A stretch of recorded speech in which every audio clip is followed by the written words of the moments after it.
네, 안녕하십니까. 이번에 PHS 겨울방학 특강을 맡게 된 오경은 강사입니다.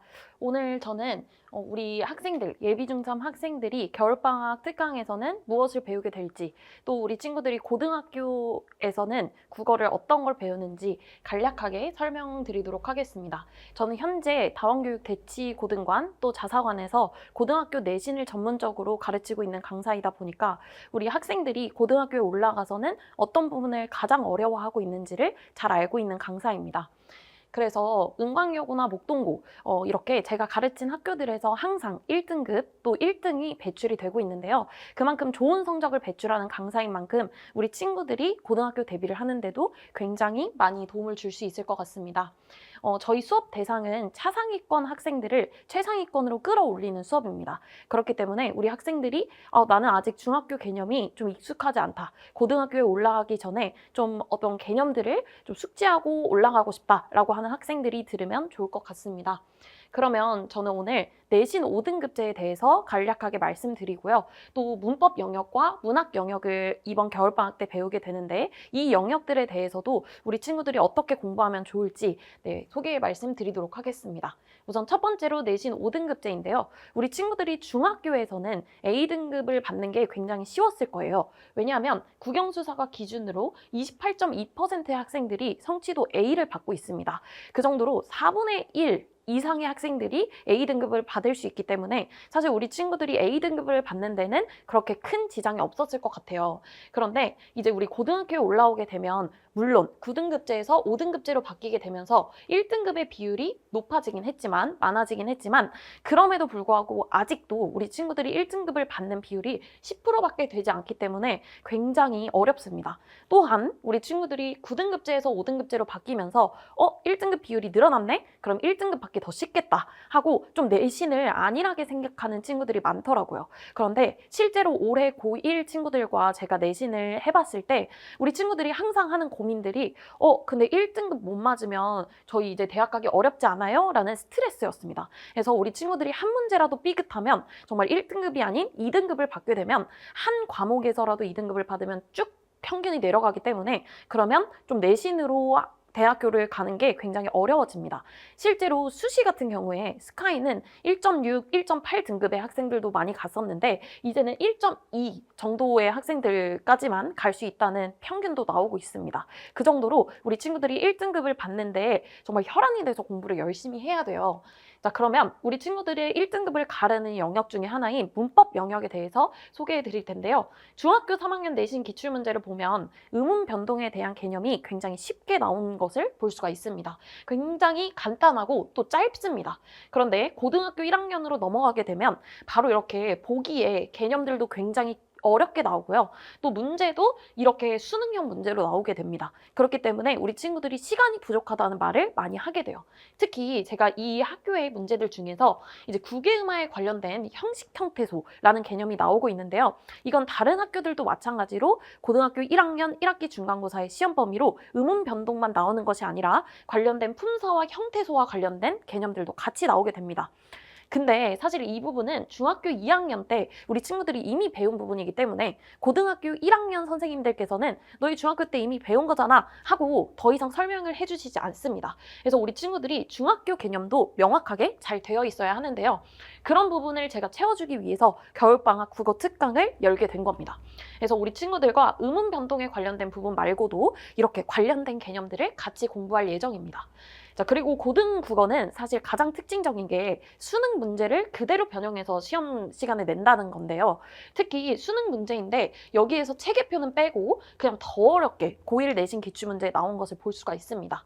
이 외에도 2015년 수능을 그대로 고1 기출문제에 변형을 한 것을 볼 수가 있는데요. 이렇게 우리 친구들이 사실 국어 영역을 공부할 때는 좀 잘하는 중3 친구들에게는 제가 클리닉 시간에 실제로 고2, 고3, 모의고사까지 풀리기도 하는데요. 그 정도로 영역 중에서도 국어 영역은 사실은 그렇게 학년이 상관이 없습니다. 그 중에서도 또 문법 영역은 우리 친구들이 하나의 개념을 배우면 수능 문제까지 또 무리 없이 풀 수 있는 영역이기 때문에 우리 친구들과 제가 수업을 할 때에도 의문 변동에 관련된 수능 문제까지 같이 풀려서 고1 내신 기출 또 우리 수능 문제 같이 대비할 수 있도록 제가 꼼꼼하게 문제를 풀릴 겁니다. 그리고 세 번째로 이제 문학 영역인데요. 문학 영역은 같은 이제 김춘수의 꽃과 관련된 문제를 내더라도 중학교의 수준과 고등학교의 수준이 확연히 다른 걸 알 수가 있습니다. 이런 식으로 굉장히 어렵게 나오는데 또한 작품 간 비교 대조하는 문제들도 많이 나오고 있습니다. 보시면 4개의 작품을 비교하고 또는 6개의 작품까지도 비교 대조하는 것을 볼 수가 있는데요. 이 중에서 절반 이상은 사실 외부 지문이었거든요. 이런 식으로 우리 친구들이 고등학교에 올라가면 시험 범위에 해당하는 문제뿐만 아니라 외부 지문도 같이 봐두는 게 중요합니다. 네, 그리고 이제 문학 개념을 확인할 때도 마찬가지로 이제 선생님들께서 이제 시험 범위로 내실 때 이제 수능 특강 문학까지 내시는 학교들도 굉장히 많습니다. 이 학교는 강서고라고 하는 목동에 있는 학교인데요. 실제로 교과서로만 수업을 하시고요. 수능 특강 문학은 시험 범위로만 내시는데 이게 절반 이상의 시험 문제가 나옵니다. 그렇기 때문에 친구들이 그냥 자기가 스스로 수능 특강 문학 고3을 위한 EBS 교재를 공부를 해야 하는 거죠. 그중에서 만분가라는 작품의 외부 지문으로 만원사가 나오기도 했는데요. 이렇게 외부 지문의 외부 지문으로 문제가 나오기 때문에 우리 친구들이 이런 부분을 대비하기 위해서는 관련된 작가의 다른 작품, 또 관련된 주제의 다른 작품을 봐두는 게 중요합니다. 네, 보기 이 문제를 보여드리면 어머니들께서 굉장히 놀라시는데 이 부분은 이제 문학 문제임에도 불구하고 독서 영역의 지문을 그대로 고3 기출문제를 그대로 가져와서 이렇게 긴 지문의 보기를 내신 겁니다.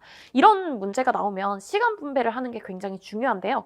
우리 친구들이 이런 문제가 나와도 당황하지 않도록 저는 우리 친구들과 수업 시간에 이런 다양한 관련된 외부 지문을 가르치고 있습니다. 네, 마지막으로 어휘 문제도 이렇게 출제가 되는데요. 관련된 일제강점기에 다양한 어휘들 또는 사자성어의 문제들을 같이 출제를 하시기 때문에 겨울방학이나 또 중학생 때를 활용해서 사자성어 또는 한자어를 많이 봐두는 게 중요합니다. 그래서 저는 항상 수업 시간 전에 우리 친구들과 한 10분 정도에 걸쳐서 미니 모의고사를 치를 예정입니다. 네, 그래서 고등학교에 올라가면 이렇게 지문의 길이도 굉장히 길어지고 외부 지문도 출제가 되기 때문에 우리 친구들이 정말 고등학교 대비를 하고 싶다라고 하면 중등 내신 대비를 가는 게 아니라 고등 전문 강사에게 와서 정말 어떤 식으로 체계적으로 공부를 해야 할지를 배우고 가는 게 중요합니다.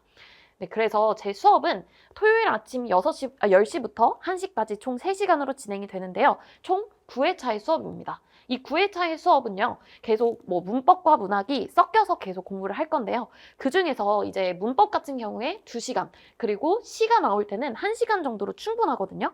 그래서 윤동주에 관련된 여러 가지 시들을 보고 교과서에 출제된 다양한 시들을 함께 볼 겁니다.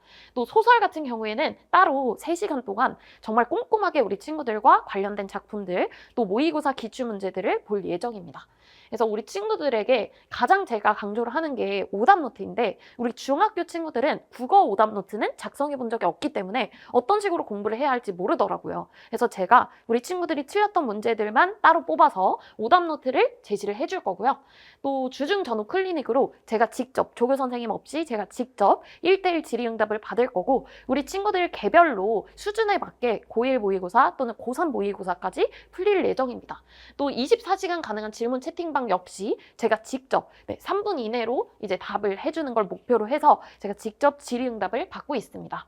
네, 마지막으로 어머니들께도 제가 소견서를 발송을 해드리는데 이 부분도 우리 친구들, 중학생 친구들은 사실 사춘기 아이들이기 때문에 오늘 학원에서 뭘 배웠는지 어머니들한테 말씀을 잘 안 해요. 그렇기 때문에 제가 이런 부분도 좀 꼼꼼하게 적어서 어머니들께 우리 친구가 오늘 숙제의 완성도는 어땠는지 또 테스트 성적은 어땠는지를 꼼꼼하게 적어서 어머니들께 매주 전송해 드리겠습니다.